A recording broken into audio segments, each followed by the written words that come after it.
All right, welcome to the Unfazed, Unedited podcast, where we provide commentary on complicated topics in an uncomplicated format. I'm Dr. Shaunna Payne Gold, and I go by she, her, hers pronouns. And Dr. Lisa, yeah, the world never lets us down when it comes to topics of choice. How are you doing? I am doing okay. I just feel like, yes, there's a lot. And I was just chatting with a friend of mine. And one of the phases today that we're going to talk about is related to this, but I was like, Yeah. I don't know how I missed this. She's like, how did you miss this? You're like, read the news every day and you're one of the most connected people that I know. So I just think that Exactly.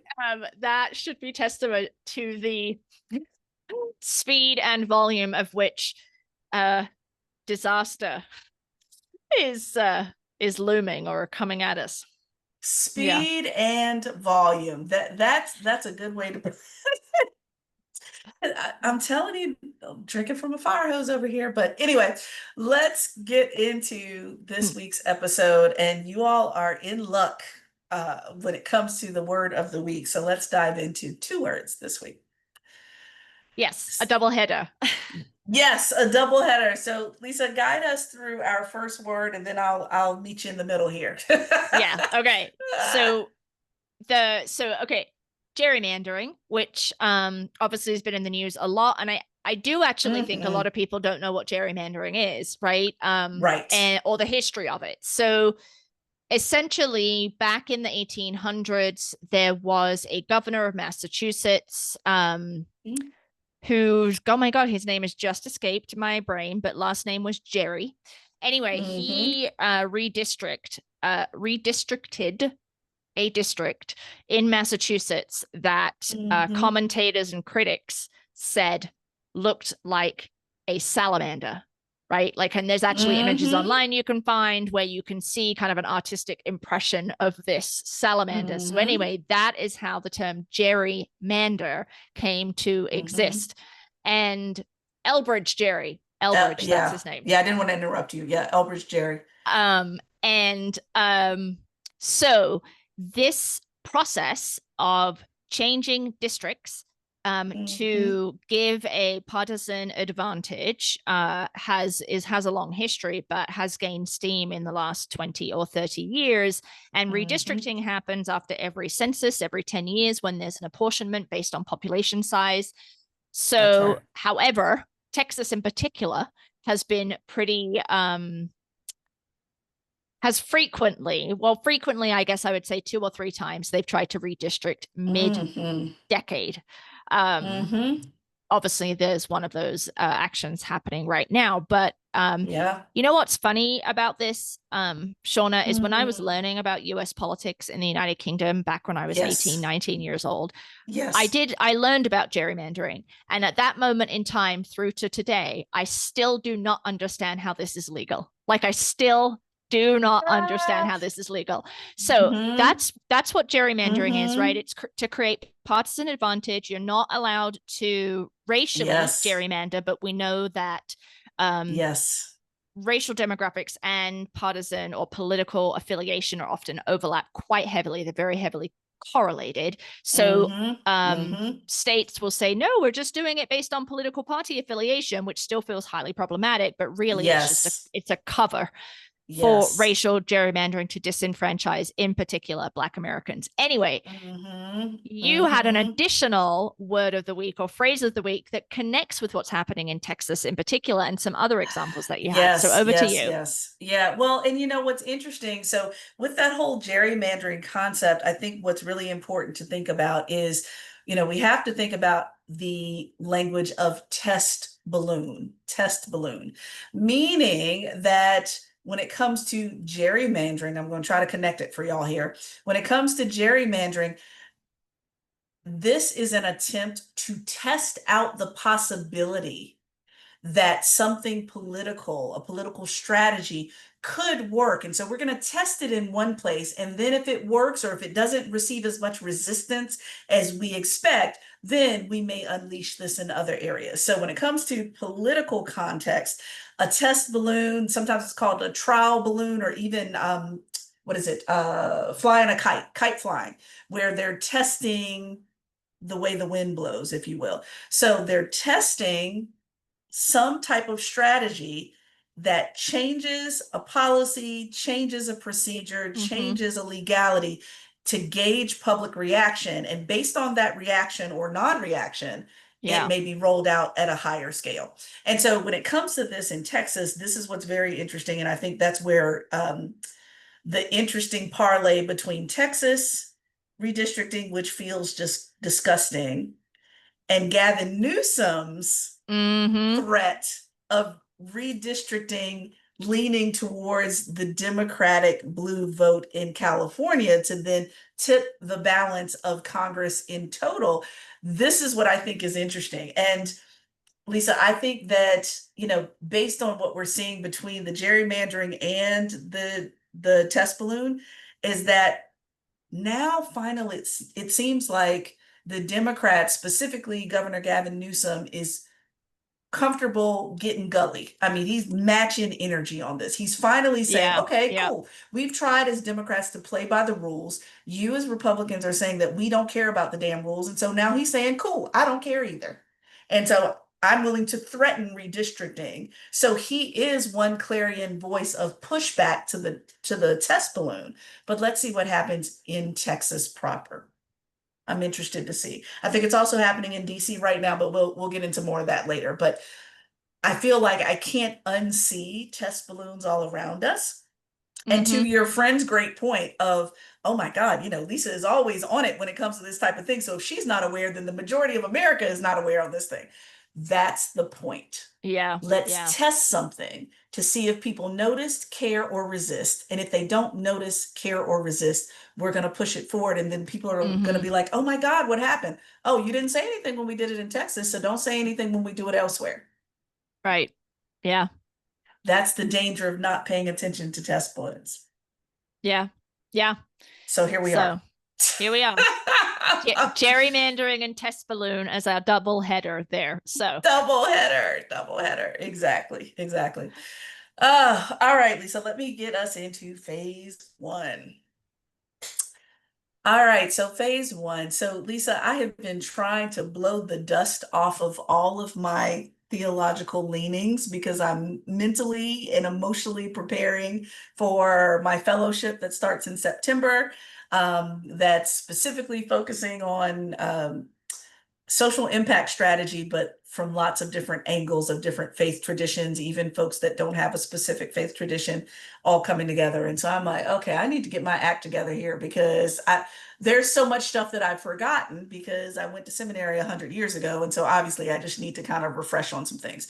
And so as I've been refreshing and saving stories and articles to go back and read, one of the articles that I found was in the Boston Globe.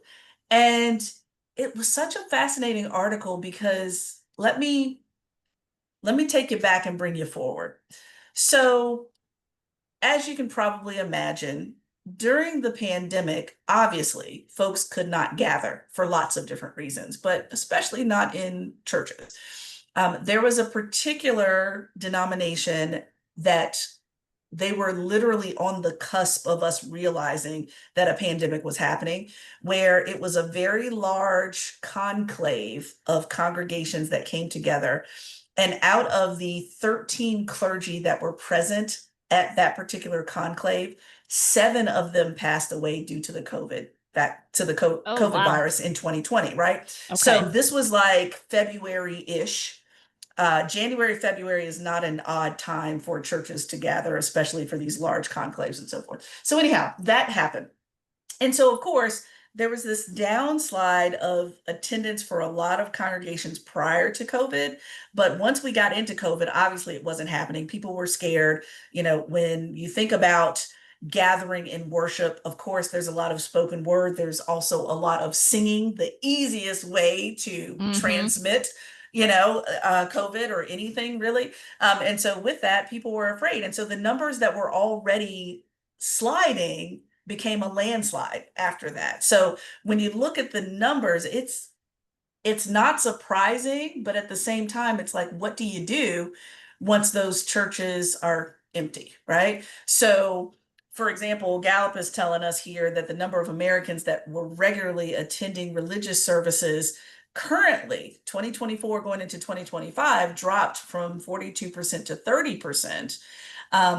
And I'm not even surprised. I mean, even for myself, my church that I worship with is primarily virtual. They do have a monthly in-person fellowship, but the majority of our exchanges are not in person.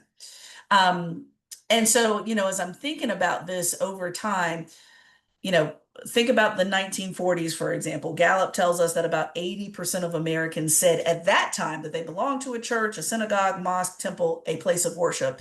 Whereas now it's about 45% that would say that. And only 32% say that they worship God in a actual edifice, in a house of prayer or worship. And so with that, there are fewer people, which then necessitates thinking about, well, what do we do with these empty churches? Because the buildings themselves are extremely expensive when it comes to the upkeep. They are much older, which creates that expense. And if you are not going to use it, how do you take it out of use and dissolve both the congregation and the church edifice? And it's a lot of steps to it. I have a couple of close friends of mine who actually are literally pastors of word and dissolution, which basically means that they help congregations go through the process of dissolving the congregation and basically closing down the church.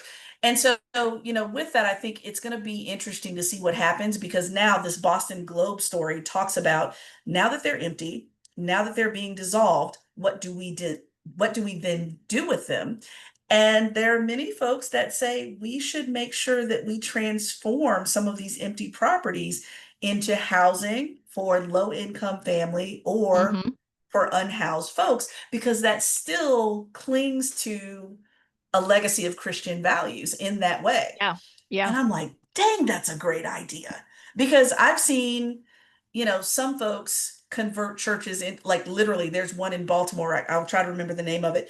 It's beautiful, but it's a dissolved church that's literally been turned into pretty much a beer garden, and it's beautiful. And they have community events, and they're pet friendly and all these different things. It's just a place of inclusion there.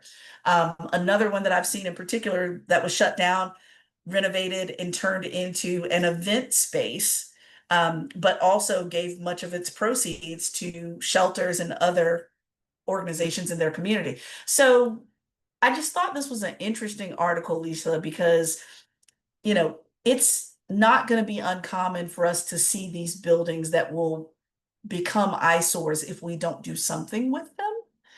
And so you and I have talked before about, gosh, what was it, Lisa?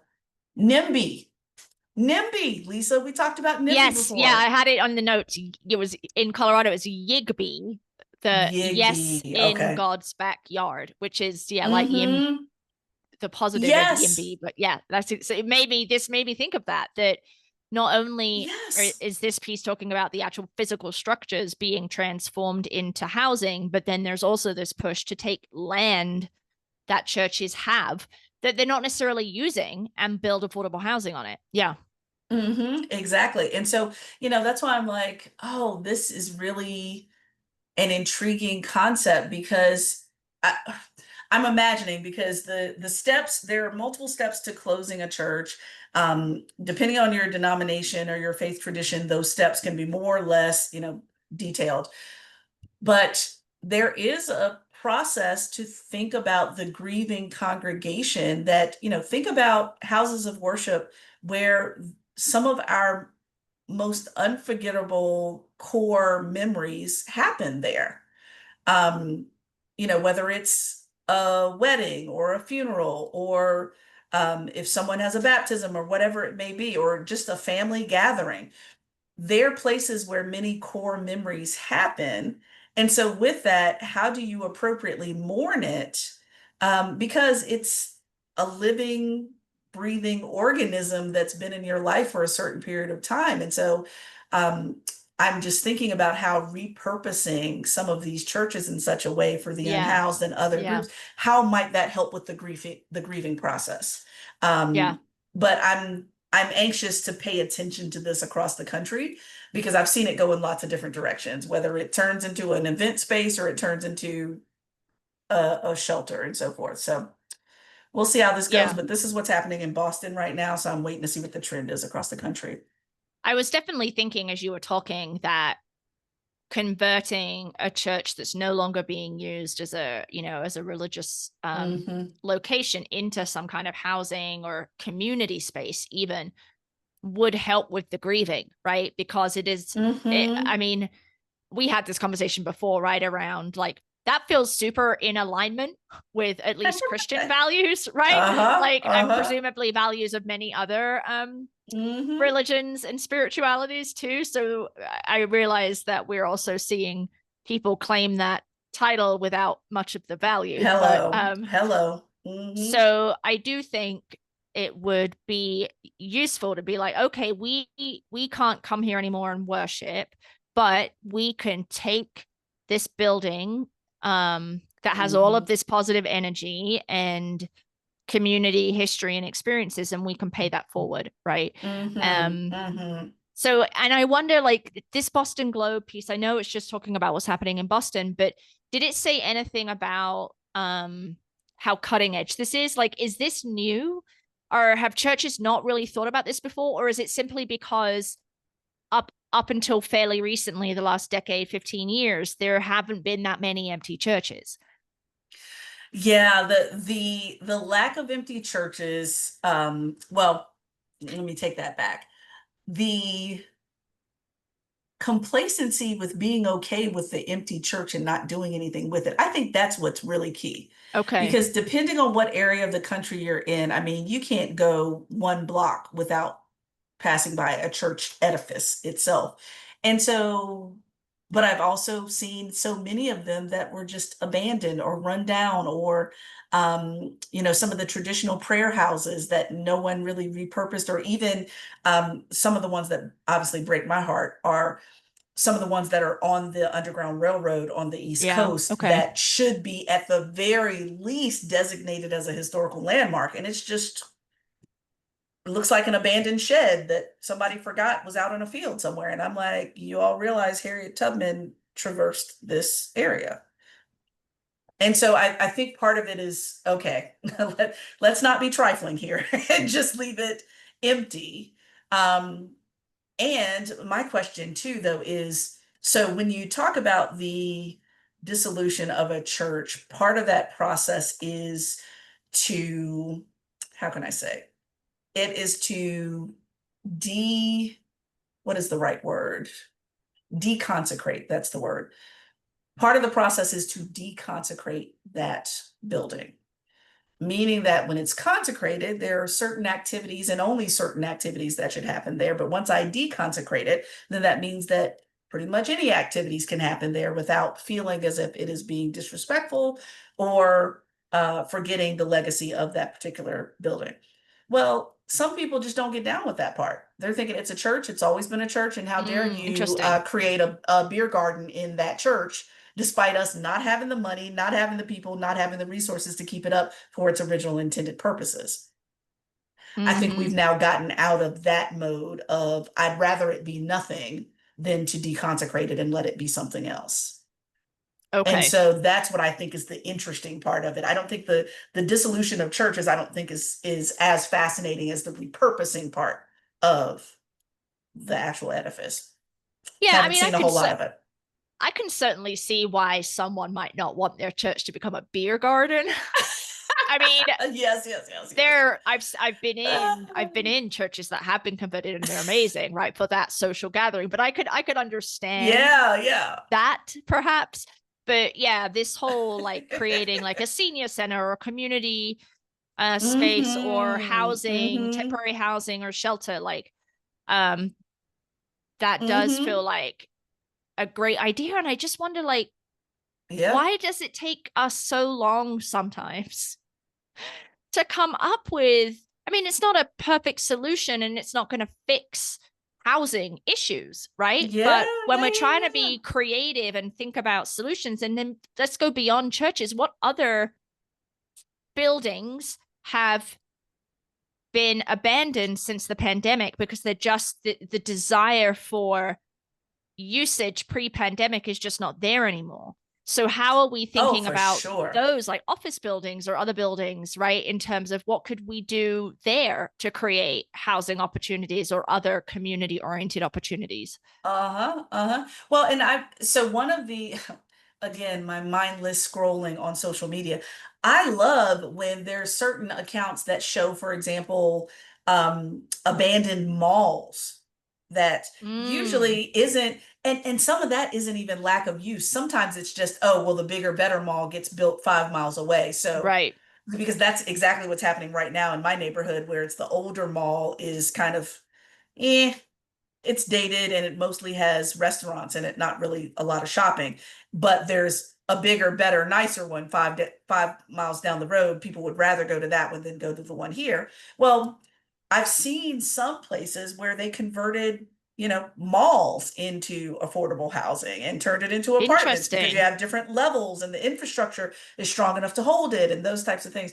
And so, the creativity and the I guess it would definitely consider it would require some type of permit of a different sort. Um, but we get creative with that all the time when it comes to anything else capitalistic. I mean, Yeah, I mean, I do think capitalism though gets in the way, right? Because this, and also that yeah. the NIMBY not in my backyard. Like, I don't want that mall Mm-hmm. being turned into apartments or that Mm-hmm. church becoming a shelter because that will lower the, housing Yeah. prices in my community. Or as a builder, that's not going to make me any money, right? So I think that there's Mm-hmm. probably these other forces. So it's not just. So I take back that it isn't just about our lack of creativity and thinking about this as solutions. It is probably these Mm-hmm. barriers that exist. I'm thinking of that Mm-hmm. TV show on Apple called Loot.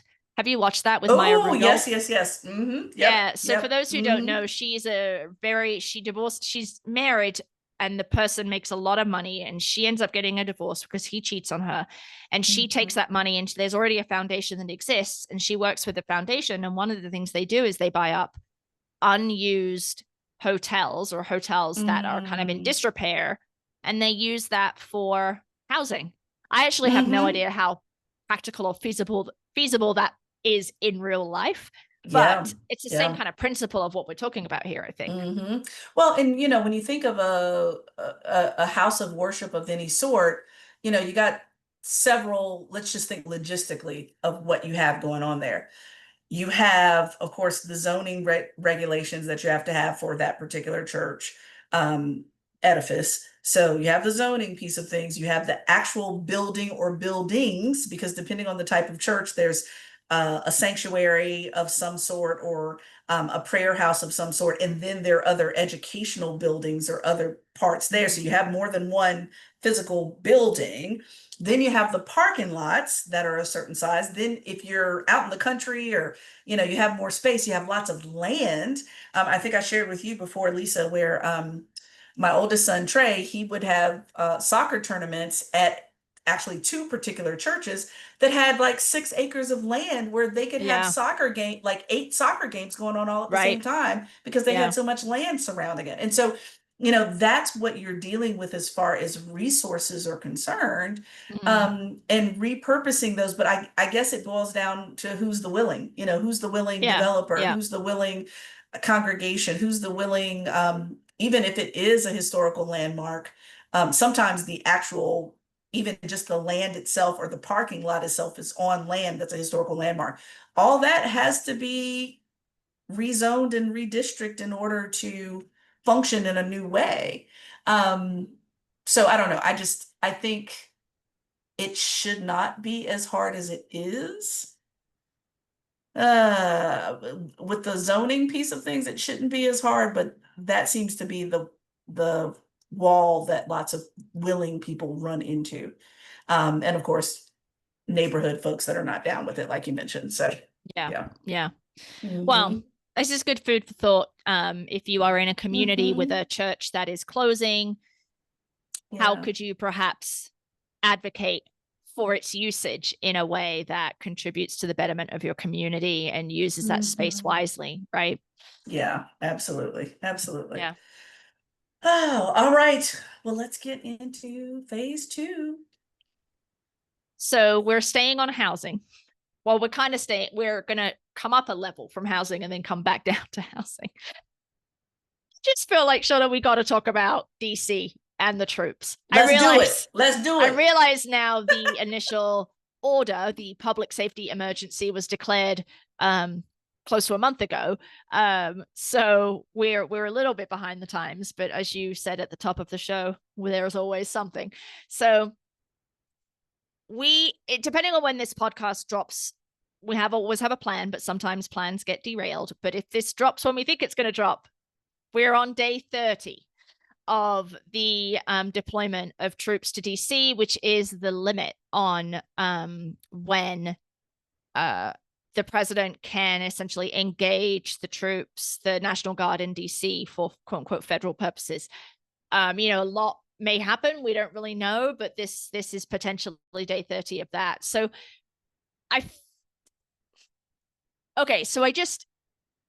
this does not feel about crime to me, Shaunna.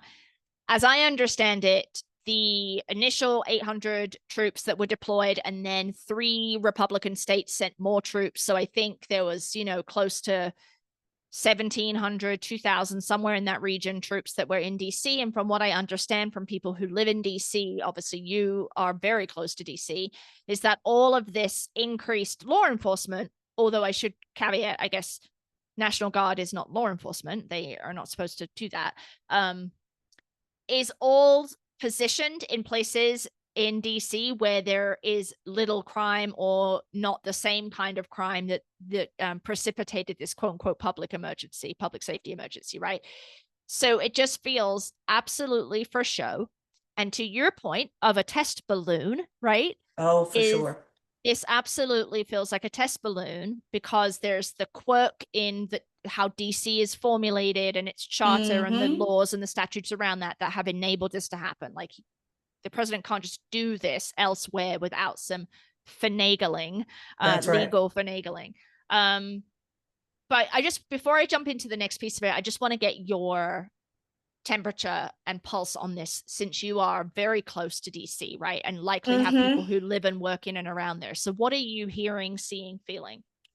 Yeah, great question. Well, I will tell you right now that this may sound insensitive after the pandemic, but people are avoiding DC like the plague. Like they are avoiding it. They are taking a different route where they're, going around to 495 instead, or going around, through Virginia and on 66. They're taking whatever route they can not to even drive through the city if they don't have to work there or be there. So the avoidance piece is already happening. That's one piece of the puzzle. The other piece of the puzzle is, I have friends that are also business owners and restaurateurs and other things in DC proper. And so the fact that almost a month ago now, y'all's president said that more people were going out to restaurants and going out here, there, and everywhere. I can categorically say in more than one corner of the District of Columbia, that is not true. Okay. There are restaurants that are closing early because there is no one out, because they are very hesitant to be out. There's a gentleman that I follow on Instagram right now where this is fascinating. I don't want to get us too far off track, but he is a white male and he is consciously using his privilege of taking a run through the city almost every evening and recording what's happening around him as a white man running through the city. So he can catch visuals of Here's the National Guard standing here for no reason whatsoever. Right. Here, so he's giving you visual, and I'm going to do my best to find his account while we're talking so I can make sure it's in the show notes. But he's specifically using his white male privilege to, oh, let me just take a run so that you all can see the foolishness that's going on behind me, because I know that I won't be stopped, addressed, Yep. asked to do anything, which I thought was just genius when it came to allyship. But anyway, so no, the tone is quite tentative, avoidant. If you don't have business in DC, do not go there. That has been the tone. I'm not telling you that. I'm saying do what you want to do, but that has been the tone for most of my friends, colleagues, etc., that don't have to work in DC proper. There are also some of my friends that have actually been told that they can work from home for a certain period of time because of the Oh, escalation. okay. And Okay. thinking about our metro system, folks that take the train to and from work every single day, and then you get off the train and whatever stop you're at, magically there's National Guard there from 3 states. Yeah. Problematic. So that's what I've been experiencing and what I've seen in my social media feeds from my friends who know that they have a very specific pulse on the city. So Yeah. Okay. yep. So one of the pieces of this, right, is erroneously connecting the unhoused population of DC with crime and violence, right? And that there's so many people who are living on the streets. There are so many people in these quote unquote encampments that it's not safe. People are scared for their safety. They're in fear. It's not clean. And that's the piece I think I want to focus on a little more, is this persistent connection, whether they're actually making it explicit or it's just a dog whistle around crime and being unhoused and mental illness and substance use. Right? So this is the thing that I missed at the beginning, that I mentioned at the beginning of the show. The executive order that came out in late July that was basically called Ending Crime and Disorder on American Streets, but it was almost entirely about homelessness, mental illness, and substance use. Right. So right there in the title of the executive order, you have what you believe to be about crime, but really it's about America's unhoused populations. That's right. And so the executive order does a lot of things, right? I have a quote here from the Kaiser Family Foundation, KFF. They say that the executive order leverages federal funding priorities and other administrative tools to encourage states to ban public drug use, remove unhoused people from public spaces, and broaden civil commitment laws to permit involuntary psychiatric civil commitments in more circumstances. So it's a highly problematic executive order. It's very triggering to read. And one of the big things that it does is it ends what are known as housing first programs. It doesn't end the programs, but it's basically instructing the Health and Human Services and HUD and such to not fund programs that do this. Now, housing first has a lot of success. And what that is it's providing housing to people without preconditions. So historically, if you had a substance use disorder or you had a severe and pervasive mental illness, you would need to get treatment for that before you would be eligible for housing. And the argument goes, and the evidence to some degree, that it's very hard for people to get treatment for these things when they don't have shelter, right? When we think about Maslow's hierarchy of needs and where shelter is and how basic and fundamental that is. So if we give people shelter, then they are going to be more likely to persist in these programs that are going to assist them with their substance use disorder and or severe and pervasive mental illness.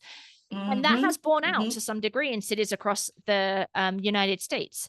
It's not 100% effective, but it has had more effectiveness than a lot of these other strategies, which is what the Trump administration is wanting to revert back to, which is creating these preconditions. You have to be in treatment to be able to have access to housing. And by the way, we're actually going to create pathways for civil commitment and go back to institutionalization.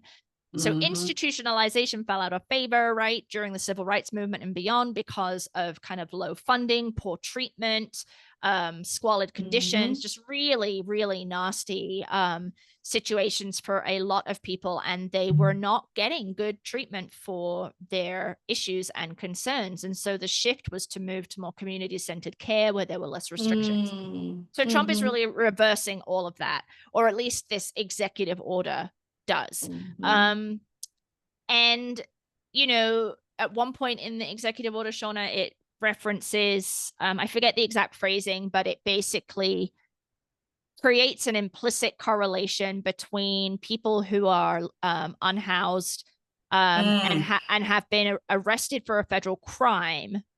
The federal crime that they might have been arrested for is undisclosed, but requires the attorney general to check that they're not sex offenders. I forget how it's phrased. But again, it's kind of like, so maybe it's not very implicit. Maybe it's like actually quite explicit, right? But like, because you're unhoused, maybe you have a substance use disorder, maybe not, right? Maybe you have a mental illness, maybe not. But if you've been arrested for a federal crime, therefore we're going to investigate whether you're a sex offender. Like as though like, and so you just take out that middle part and you're like, oh, unhoused person equals sex offender, right? Which is just absolutely not true. That's not to say there aren't sex offenders who are unhoused, but to say that, to kind of imply that that is the norm is just, you know, wrong. And you had shared with me a TikTok or some kind of video on Instagram of a young woman who had spent 2 weeks in a shelter in DC. And she was talking about how the general public seems to think that shelters are like hotel rooms, right? And they're actually not, right? They're large spaces. Not even close. You know, multiple cots that are in those spaces. You're sharing your, often people who are unhoused have children, have pets. They are traumatized. They're fleeing violence, fleeing trauma. And so shelters themselves can be very, very scary places, not least if you're trying to get a job. It's very hard to do that when you don't have a permanent address. And she was talking about how personal belongings can get stolen from shelters if a person is out working during the day. The shelter she stayed in, she said, had rats. Yes. And so part of that's not necessarily because these shelters are mismanaged. It's because these shelters do not get enough funding. That's the key. Yes. So part of this DC troops thing is we are shipping out unhoused people and we're shipping them to shelters. We're going to give them referrals to treatment. And if they don't do either, we're going to fine them. But shocker, unhoused people can't pay fines. So you are just compounding the problems that they have in the first place. And so then you're going to put them in jail, right? Which is not, it's just so completely not a solution to the problem. It's so compounding the problem. Yeah. Yeah. This is what this young woman was talking about. So I'm just wondering, you know, what you're thinking about. So you're hearing this stuff around the impact of the troops on the street. We know there's this other driver around, we need to quote unquote beautify DC. And that means just like shipping out unhoused people or putting them in jails, right? We know there are not enough shelter beds. We know there are unfunded. Like, what are you feeling or thinking about all this?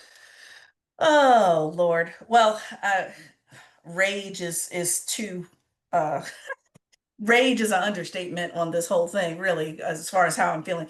But, you know, it's, I need to pull the numbers, but what I do know is that we also have to think about some of the nuances of DC as well in regard to, you know, folks forget geography, like I've mentioned before, where, you know, you easily cross over. That's why it's called DMV for a reason. You cross over DC, Maryland, Virginia lines on a regular basis as it pertains to where you're going, you know, when it comes to that. So, you know, you're crossing over, which means it's a melting pot of folks. It is the place where a lot of folks descend for work. It's the place where a lot of people descend, especially if they're a veteran. It's a place where a lot of people descend if you're a veteran looking for medical or healthcare. And so with that, it's a melting pot of reasons for being underhoused or unhoused. And so once again, I feel strongly that this whole language of beautification still goes back to the discomfort that the white gaze has on those that are on hard times. Oh, well, I'm trying to walk to I want to go see the Lincoln Memorial and I don't want to have to step over an unhoused person in order to go see it. Yeah. I would bet my next paycheck that 9 times out of 10, the unhoused person that you don't want to be uncomfortable stepping over is probably a veteran, someone who has Right. served our country, Right. um, someone who is brilliant, but they easily hit hard times. We know that the VA has been dysfunctional for a long time. So what's the problem? The vet or the VA? Well, and getting worse, right? Because they cut a bunch of positions, And cut a getting bunch of worse therapists, case managers. Yeah. Yeah. and getting worse. And so, with that, I feel very strongly that this still feeds into this discomfort. You would rather say clean up the streets than let's give unhoused folks a path to get their leg up. Yes. That Right. that's what they would rather say. And that's what's disconcerting for me.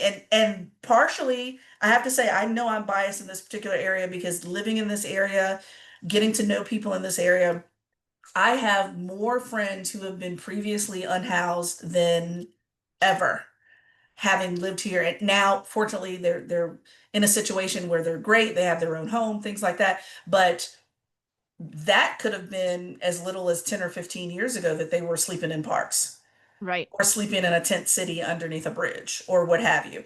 I have a friend of mine who's he's a retired boxer, and he just posted this last week where he's just got this huge heart about himself. He used to run with me and my training partner all the time. He would run everywhere with us around the city.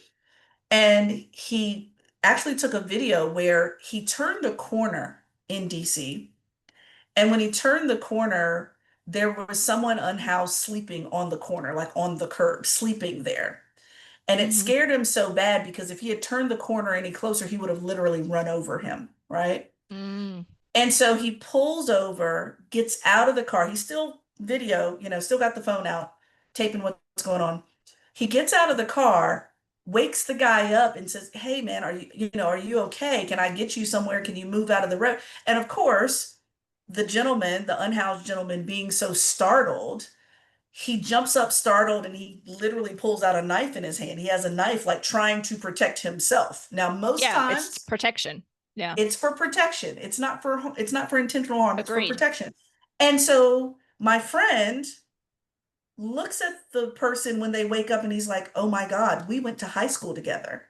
It would literally be like me turning the corner, pulling over, tapping somebody on the shoulder and rolling it over, be like, "Oh my God, Lisa, it's you." Mm. And so with that, you know, we all make it seem like the unhoused are like this nebulous group of bad people that have done something Yeah. wrong in society Yeah. and deserve to be locked up somewhere or something like that. When actually, you know, my friend's friend, who he discovered on a corner, they were in chess club together in high school. This person has several degrees and ran into Right. hard times because of medical bills and other things, which is a whole nother episode of this Yeah. podcast. Yeah. And so I just want to make sure that we continue to demystify what it means to be unhoused, what shelters look like, what they could look like but don't, and those unwritten rules that you would never know if you had not gone through that process. So, like, for example, a friend of mine used to say, "Well, of course I had to sleep in the park because I'm a man, and most of the shelters in my area were primarily prioritized for women with children. And usually, by the time you got women with children into the shelter, there were no beds left for most men." That's just the truth of the matter. That's just logistically the truth. Now, I think what's going to continue to be interesting, getting off of the unhoused piece of things, what's going to continue to be interesting will be watching all the governors that bend a knee to request for deployment of National Guards. Because as of right now, as of this recording, I'm grateful that Governor Scott in Vermont has said no twice to Right. this man for deployment. Now, Governor of Ohio, shame on you. But Mm-hmm. Governor Scott of Vermont has said no twice. And I love that the response, I know people say all the time, oh, well, it's a political response. It's not a political response. I love Governor Scott's response because his response was actually an apolitical response. The no wasn't just, no, I don't like your ass. No was, this does not align with our values of freedom in Vermont. Right. I'm Right. like, Yeah. so no, we're not sending a few dozen National Guard to do a job that they were never tasked to do. No, we're just Right. not doing it. And there's not even a public safety emergency, right? It's totally a pretext for this test There you balloon go. concept that, sure, Mhm. there's crime in DC and sure, it can be bad. But as that is also true in Cleveland and Columbia and Los Angeles and Chicago and Mhm. Des Moines, Iowa, and all these other big cities, right? So it's not, I mean, Mhm. I think it's That's right. Memphis, Tennessee might actually be at the top of a lot of these lists, right? Tennessee is a red state, but That's we're not right. seeing any National Guard deployed there. And all of these Mhm. big cities have struggle with supporting their unhoused populations. And it's not like it's just brute force, I'm a hammer, so everything's a nail. When you've got years and years of research and people who know what they're doing and trying to find and navigate ways to create solutions that actually have a meaningful impact on people's Mm. housing. And we talk about, my friend was talking about well, this is a huge issue for domestic violence shelters because domestic Yeah, violence shelters absolutely. are housing first, although they are not named as such, right? But you can't have preconditions like other statutes for That's funding right. that you can't Mhm. say to a domestic violence survivor, no, you can't come in here because of XYZ. So that's directly, so this executive order is directly in contradiction with DV shelters. And then also funding through HUD requires tracking in databases, but domestic violence Mhm. shelters have state and federal protections around confidentiality. So they can't share They the can't share person's that. name, right? So then Uh-huh. does that now cut off funding for HUD because they do get funding for HUD for their Mhm. shelters because a lot of people who are unhoused are fleeing domestic violence, families, right? Often, Absolutely. more often, mums and kids, sometimes dads and kids, right? But Mhm. um, it is, it's just like there's just no thought, and I don't. It's not like I will point this out to them and they'll be like, "Oh, we missed that. Let's fix it." They don't give a shit. No, no, they don't care. They don't care. Yeah. Absolutely not. Absolutely not. So, and that's why I'm like, again, the resistance is we're not falling for it. No, you may Right. not. You may not have our National Guard. We are not going to deploy not one person. No. And so the more that's what I'm paying attention to at this point is the more which states are saying no. Which states are saying no? Yeah, I mean, I think we can pretty much guess how that might fall. But I also think, Shaunna, there is with this test balloon concept, they Mhm. being the Trump administration and his cronies are goading people Oh yeah, yeah, into yeah. responding in a way that then um enables them to say, look, see, there's violence, we need to Mhm. be more heavy-handed, right? That's right. So a lot of commentators are basically saying you cannot throw sandwiches at officers, right? You cannot That's do right. any kind of violent protesting. Just keep it as passive, not being passive and letting it happen, but the protesting has to be like the No Kings protest, right? Where it was Yeah, yeah, yeah. much chill. Mm-hmm. Mm-hmm. That scares Exactly. me with your test balloon thing. Like that Oh yeah. there is a provocation that is being intentionally deployed to That's right. elicit a violent response that Yes, will yes, then be yes. used to crack down in DC further and in other places around the country. Oh yeah. And that's why I'm applauding the there is the African American Mayors Association, but specifically, let me drill down even further beyond that.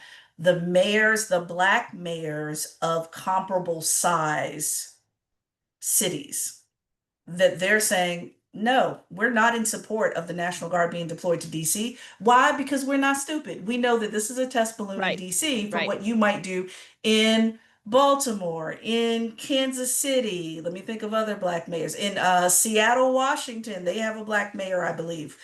So, comparable size cities and dare I would say comparable demographics of cities. Yeah. They're paying attention to what's going on. In fact, they are, as we say in my community, when somebody is your ace boom, that means that they are your best bud. These mayors are best buds. They talk to each other all the time. Like they have running jokes with one another on their social media. Kansas City, if you lose, you got to come to Baltimore and eat crab cakes. Like they're friends and buddies that work together and collaborate. Of course, they're going to, come together and congeal together in such a way that creates protection for one another in numbers because they see it as the test balloon. If you can get away with it in DC with a black mayor, then you might try it here. And we're going with this preemptive notion of saying, no, we don't agree, we don't allow, and we're ready legally to respond if you try it. Yeah. Yeah. Yeah. And obviously DC is also a black woman mayor, right? So like we've also got some sexism going on in there too, right? Well, Lisa, I'm gonna give you my 2 seconds of petty and then we're gonna wrap up though. But with the mayor of DC, we have to harken back to our episode where we talked about the removal of the Black Lives Matter from the Black Lives Matter square. That was kind of a wink, wink, nod, nod between her and 4547. And so now some people are taking it like, you made a deal with the devil. And so now don't be surprised when the devil strikes you down. Because it feels like that type of exchange. And so people, dare I say, people love DC. They're not a fan of the mayor's decision making historically around this topic. I mean, yeah. So with that, I'm like, this is getting interesting. And I appreciate and I respect all of the Washingtonians that are still resisting with joy as well. Because, with that, folks